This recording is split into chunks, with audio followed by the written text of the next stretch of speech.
Hey there, I'm Santa. Yes, like Santa Claus, but I don't bring gifts. I bring nightmares. I just started learning English, so if you hear a funny accent, congratulations, you've unlocked the hard mode of this channel. Please forgive me, or don't. I'll probably haunt you either way. Here, I'll be reading creepy, bizarre, sometimes ridiculously dark stories. For me, it's language practice. For you, well, let's just say it's cheaper than therapy. Ready? Let's dive into the darkness. Homeless man. Surely, many of us in life have witnessed how the irony of fate sometimes turns into satire, or worse, into dark humor. About one such case I will tell you now. Back on my youth, I knew three close buddies, Mike, Jake, and Chris. We were all part-time college students in Chicago. Lived in a small town near Milwaukee, but during exams, we'd travel by train to the city. Usually, we rode Amtrak. One day, by chance, we met in the same car. The train was half empty, not many passengers. We sat down to play cards. The trip was long, more than 4 hours. Around halfway from some little station, a shabby-looking guy walked in. Not old yet, maybe 50 or 60, all worn out, with a beat-up backpack.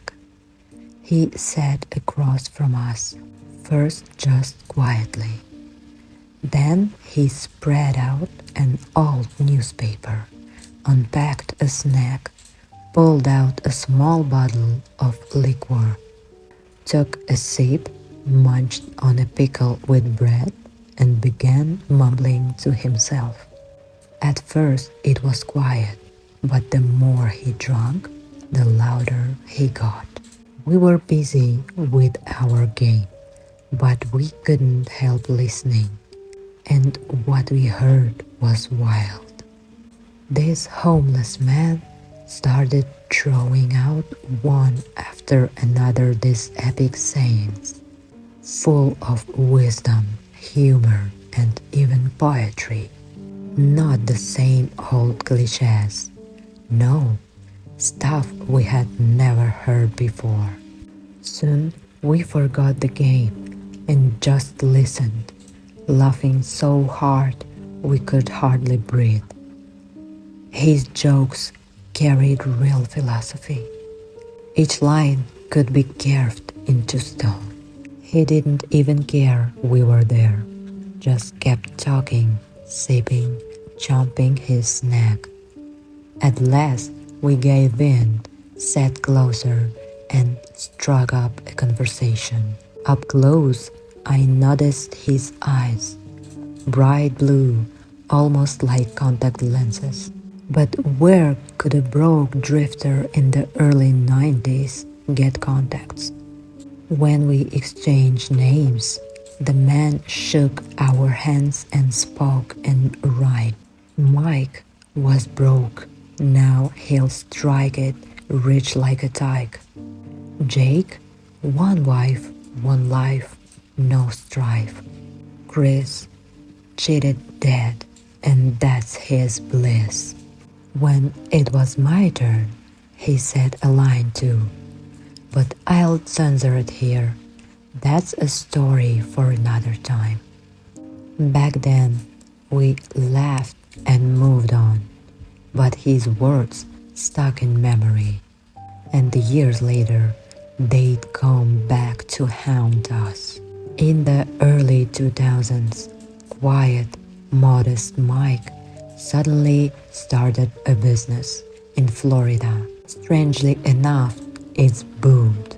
Soon he was investing overseas, making serious money.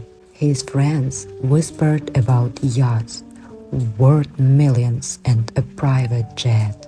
The prophecy had come true.